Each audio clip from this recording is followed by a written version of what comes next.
सभी को राम राम। नमस्कार। मैं हूं पीके अग्रवाल। आप देख रहे हैं ट्रुथ प्लस। साथियों, आज बात करेंगे दिल्ली के विधानसभा चुनाव की जो आजकल चल रहे हैं और उसमें बीजेपी के संकट के बारे में। बीजेपी को क्या संकट है? आप जानते हैं, पिछले 10 साल से यानी 2 कार्यकाल से आम आदमी पार्टी की प्रचंड बहुमत की सरकार दिल्ली की सत्ता में है, जिसके मुख्यमंत्री पहले अरविंद केजरीवाल थे, आजकल आतिशी मार लेना है। यद्यपि तकनीकी रूप से देखा जाए तो आम आदमी पार्टी का यह तीसरा कार्यकाल है, लेकिन फिलहाल हम पूर्ण बहुमत के 2 कार्यकाल मान के चले। अब अरविंद के आम आदमी पार्टी को दिल्ली में 2020 के चुनाव में लगभग 53% से कुछ ऊपर वोट मिले थे और बीजेपी को 38% से ऊपर। यहाँ हम लोकसभा चुनाव की चर्चा नहीं करेंगे कि दिल्ली में लोकसभा और विधानसभा चुनाव का गणित अलग होता है। लोकसभा चुनाव में जो वोट बीजेपी को मिलते हैं, आमतौर से वो सारे वोट विधानसभा चुनाव में नहीं मिलते। ये बीजेपी का सबसे बड़ा संकट है। यानी 10 से 15% वोट जो अतिरिक्त रूप से लोकसभा में मोदी जी के नाम पर बीजेपी को मिल जाते हैं, वो विधानसभा में बीजेपी वसूल नहीं कर पाती। यानी दिल्ली की जनता देश के प्रधानमंत्री के रूप में तो मोदी जी को स्वीकार करती है, वोट करती है, लेकिन दिल्ली की सत्ता में बीजेपी को 15% लोग या 10 से 15% लोग स्वीकार नहीं करते। ये एक बीजेपी का सबसे बड़ा संकट है। अब जैसे मैंने आपसे कहा, बीजेपी ने 2020 के चुनाव में 38% से ऊपर वोट प्राप्त किए थे। तो वैसे तो किसी भी चुनाव में जो त्रिकोणीय हो या बहुकोणीय हो, 38% वोट सरकार बनाने के लिए पर्याप्त होते हैं, लेकिन दिल्ली में ऐसा नहीं है। दिल्ली में आमतौर से मुकाबला आमने सामने का हो रहा है। 38% बीजेपी, 53% से ज़्यादा अरविंद केजरीवाल की आम आदमी पार्टी।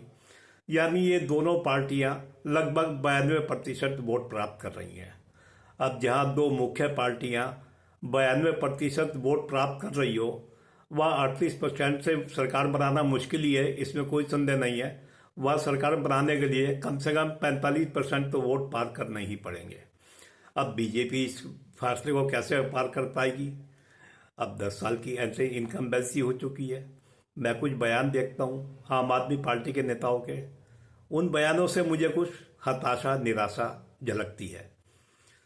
एंटी इनकम्बेंसी के मुद्दे पर आम आदमी पार्टी इस बार बुरी तरह घेरी हुई है कि 10 साल का समय काफ़ी समय होता है। कोई पार्टी 10 साल के बाद सच्चाई को छिपा नहीं सकती। यही संकट आम आदमी पार्टी के साथ भी है, लेकिन उसका एक अलग समर्थन वर्ग है। पिछले 2 चुनाव से कांग्रेस सीटों के मामले में शून्य चल रही है। अब एक आशा ये भी थी कि अगर कांग्रेस को आम आदमी पार्टी के कुछ वोट काटेगी तो उसका बीजेपी को लाभ होगा, निश्चित रूप से। लेकिन जो आजकल कांग्रेस के शीर्ष नेतृत्व का रवैया दिखाई दे रहा है, उससे ऐसा लग रहा है कि दिल्ली चुनाव से दूरी बना रखी है, दिल्ली के चुनाव में निष्क्रिय है। हालांकि कांग्रेस की दिल्ली इकाई अपने स्तर पर चुनाव में जूझ रही है, लेकिन वो अपने स्तर पर कितनी सफलता प्राप्त कर पाएगी, कितना वोट खींच पाएगी, ये एक देखने वाली बात होगी। अब सवाल ये है, कांग्रेस का शीर्ष नेतृत्व दिल्ली चुनाव में सक्रिय क्यों नहीं है, निष्क्रिय क्यों नहीं है? क्या उसे भय लगने लगा है कि अगर उसने आम आदमी पार्टी के ज़्यादा वोट काटे तो भारतीय जनता पार्टी को फायदा होगा, वो सरकार बना सकती है? अगर वो ऐसा सोच रहा है कांग्रेस का शीर्ष नेतृत्व, तो इसमें तो कुछ संदेह नहीं कि सही सोच रहा है। तो क्या ये आम आदमी पार्टी और कांग्रेस के बीच में कोई अघोषित गठबंधन हो चुका है, जैसा कि मैंने अपने एक वीडियो में बताया था? ऐसा भी हो सकता है, अघोषित गठबंधन हो। अघोषित गठबंधन ऐसा हो सकता है, हम आपके खिलाफ सक्रियता से, गंभीरता से चुनाव नहीं लड़ेंगे, और अगर आपको पूर्ण बहुमत नहीं आया तो हम आपको समर्थन भी दे देंगे अगर हमारी सीटें आई। तो मुझे कुछ ऐसा सा ही लग रहा है। अब यहाँ एक बात और भी है, क्या कांग्रेस इतनी कमजोर हो चुकी है, उसे लग रहा है हम वोट नहीं ले पाएंगे? ये स्थिति कांग्रेस की कई जगह पर है। लेकिन कांग्रेस क्या सोच रही है, ये अलग बात है। लेकिन अगर कांग्रेस का शीर्ष नेतृत्व चुनाव में गंभीर नहीं है, सक्रिय नहीं है, तो निश्चित रूप से ये भी बीजेपी का संकट ही बढ़ा रहा है। तो बीजेपी के संकट आप देख लें, 38% से ऊपर जाना, लोकसभा चुनाव के पूरे वोट ना ले पाना और कांग्रेस के निष्क्रिय होने से केजरीवाल के वोट ना कटना, ये सारे मिलाकर बीजेपी के संकट हैं। अब परिणाम क्या आएगा, वास्तविक परिणाम देखते हैं हम भी क्या आएगा। बीच में और कुछ मुझे लगा खास बात कहने को तो मैं आपसे चर्चा जरूर करूंगा, लेकिन अब बहुमत किसे मिलेगा क्या मिलेगा अभी मैं कहने के उसमें नहीं हूं।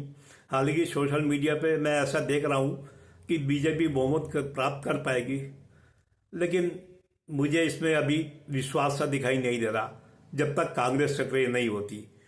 तो देखते हैं आगे क्या होता है।